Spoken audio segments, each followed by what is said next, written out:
by Samantha English from World Rowing Coastal Championships. A very good morning to you. Good morning, both. Good morning, and welcome to the breakfast show. These World Championships, they're only a week away. Has that sunk in yet for you? Sure has. We're very busy, as you can imagine, trying to get all the last minute details there. We're actually arriving on site on Sunday, so the build will start, as it were, first thing on Monday morning. Fabulous. And this is a very first for Wales and a very first for Pembrokeshire and Saundersfoot. So, how has it come about that this prestigious event, a worldwide event, is actually coming to Pembrokeshire and Saundersfoot? Okay, so World Rowing sort of advertised the events that they would like countries to host, and sort of British Rowing and Welsh Rowing would love to have hosted it here in the UK. And we were asked, yeah, could we host this here in Wales? And where better than Saundersfoot to host such an event? So that's how it all began. Wow! And how did you decide and finish on Saundersfoot as being the venue? For me, it was a really simple choice. I've worked with the people down at Saundersfoot Sailing Club and Weisman's Bridge for many coastal events, not so much on this scale, but our Celtic longboat Oh, of community course. are really popular throughout Wales. And we've had many races from sort of Coppet Hall and from Saundersfoot Beach. And it's just an amazing area. And the sense of community in Saundersfoot just blows you away. So if there's a place that you can make something happen, that's the place to start with. But this is no easy thing, is it, really? Because Saundersfoot has got its own challenges with the tidal aspects of it. Can you tell us more about that and how we're going to get around that? Yeah, it is a challenge, you're right, but I think it was one of the main reasons that Saundersfoot was chosen.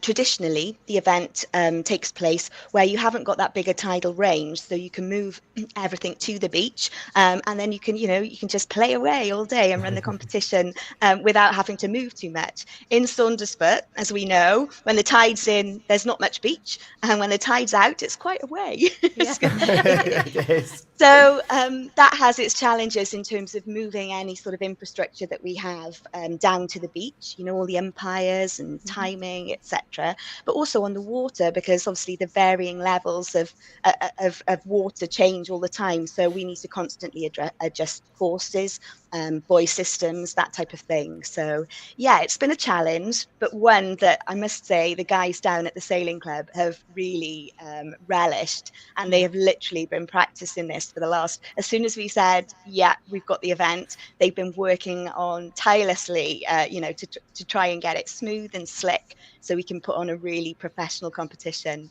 over the next 2 weeks. Oh, it's brilliant, isn't it? And of course, it's not just one competition. There's two very distinct races taking place.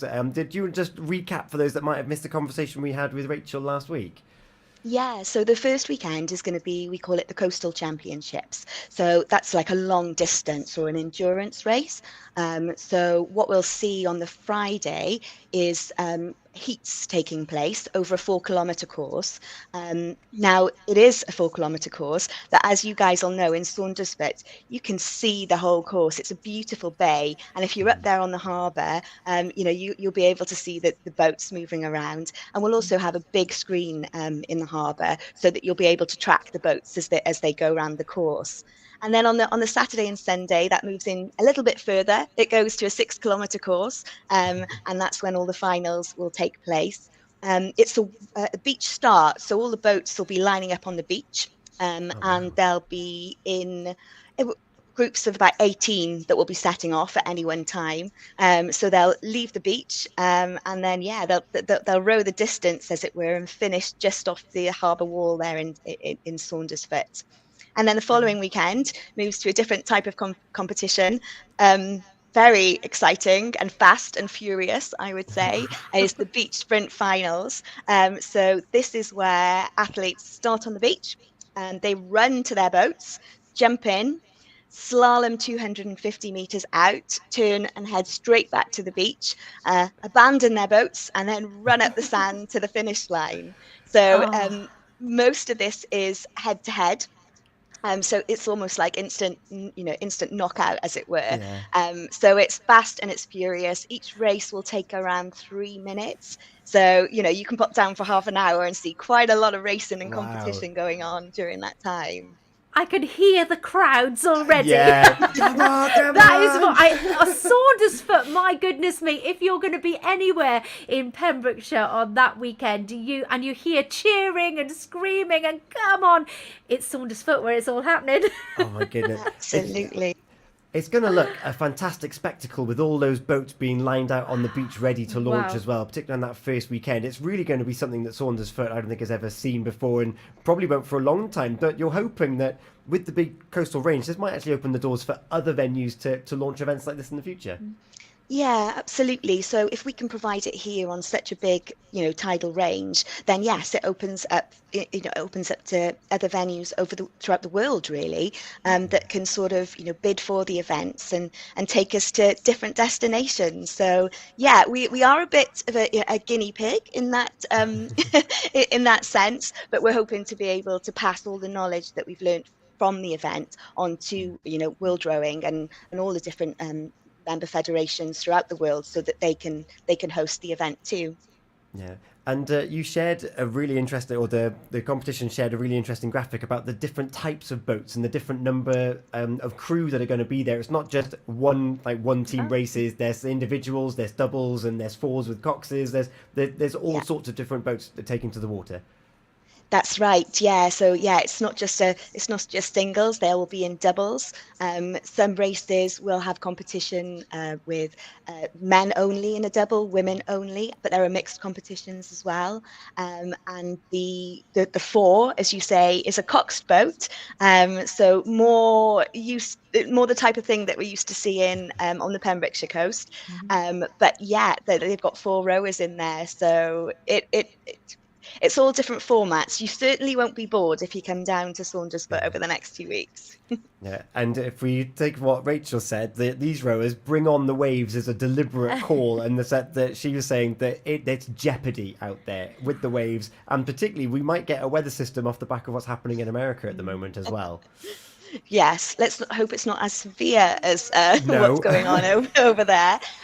Not so much for our rowers, for our safety crews who are going to be on the Indeed, water yeah. looking after them all. But yeah, absolutely. So, many people will have seen the traditional format of rowing, which is on flat water lakes in very, controlled conditions, heading in one direction.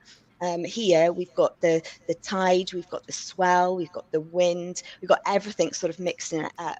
And the rowers that really understand those conditions use everything to their advantage. So the wilder from a rower's point of view, the better they will be absolutely relishing some waves and some wind, etc. Wow. And did I see you're looking for volunteers for the weekends as well? Yeah, so as you can imagine, there'll be quite a few boats that we have to move back and forth. So yeah, if there's anybody that can come down and give us a hand, we'll be in the harbour there. We'll have a number of team leaders look into it. But please, yeah, get in contact with the event and come down and help out. It's something great to say you've been involved in, I isn't know, it? I'd say so, yeah. It's like when everyone volunteered for the Olympics. It was like, when's it going to be back here? When's this going to be back here? If you got the chance to be in part of history and maritime history, then why not give it a go? And on that point, actually, Samantha, what do you hope the legacy of this event is going to be? You've said that Saundersfoot and Winesford's Bridge and that we've got this great coastal rowing community anyway. What do you want the legacy of this to be for rowing in Pembrokeshire and in Wales in general? Really, just that people are aware of the different format. I think traditionally we've got our Celtic longboat community in Wales, which is thriving, and you can't go far in Wales without being on the coast and seeing a Celtic longboat. And this is a different type of rowing, and we'd like people to start, get involved in that. But also, it's more for the area, more for Saundersfoot, because you had the New Year's Day swim, you've got the Ironman. It's just another accolade for us to say that, look, we can put something on and we can host it in such a beautiful setting. And, we love Wales, don't we? We love the coast, we love the sea. And it's just bringing all those things together. So I'm hoping that, somebody will give it a try, will see it and go, actually, there's athletes there and there's rowers competing for their country. But rowing isn't about that. Rowing is for everybody. Anyone can do it. I can do it. Anyone can get involved. So I really hope that people will see it and think, oh, I want to get in contact with my local club and get on the water. Or even not, even just indoor rowing. It was there will be an indoor rowing competition going on in the Ocean Square over the 2 weekends. So yeah, if you want to come down and try a bit of indoor rowing, please come down. Give that a go. Well, that's amazing. And for those watching this on our social media, you'll see a green tick just behind my head here, because at Saundersfoot and Pembrokeshire is a beautiful place, but you've bared that in mind. This is one of the only events that's actually sustainable and like certified as such. Yeah, it's been a really exciting journey, actually, looking at how we can create an event that big and what advice we can follow in terms of sustainability, for the event. So it's not just about the environment, or that's a huge part of it. It's about the people as well, the benefit that you can get from volunteering, from spectating, from taking part in the sport. So yeah, there's a lot of work that's gone into achieving that accreditation, and we're really, really proud to have got it. Oh, it's fantastic. I'm so looking forward to it. Pure West Radio, we are official media partners. We're going to be there cheering the athletes on, getting some behind the scenes looks and some interviews as well. And if you're going and you fancy upgrading to the Harbour Lounge for views and a drink and a bar, you can do that as well at a cost. The rest of it is free to watch. It's just come to the beach and have a look. But if you want that extra vantage point, there is going to be the Harbour Lounge there available for a little upgrade as well. So come on down or keep in touch with our socials, and yeah, you'll be able to be part of this piece of history on Saundersfoot. Yeah. And whether you're in or out, a very warm welcome will be down there in Saundersfoot, I can guarantee. Samantha, just before you go, just recap the dates when this is taking place. Okay, so we have 2 weekends of competition, the 7th to the 9th of October and the 14th to the 16th of October. Fabulous. So exciting. And if you want a rower's perspective, I do believe that the Pure West Sports Show on Monday evening with Eaton-Evans and Morris, we're going to be joined by one of the athletes as well on Monday evening. I'm very excited to get the inside scoop of this jeopardy that we've heard so much about. Samantha, thank you so much. It is Feel Good Friday, and we collect song requests on a Friday. Do you have one there for us? It has to be The Cure, Friday I'm in Love. Oh, what a tune. And, well, I'm in love with rowing. I want to give it a go. I can't wait to get down there. Samantha, thank you so much for your time here this morning. And, well, I know we'll see you, well, in a week's time. How it's here. It's finally here. This is The Cure. Friday, I'm in love. It's 8:45. We've got some more traffic and travel on the way. That was Samantha English regarding the World Coastal Rowing Championship and Beach Sprint Finals coming to Saundersfoot this week. Well, a week today is when it all kind of starts. You're listening to Pure West Radio.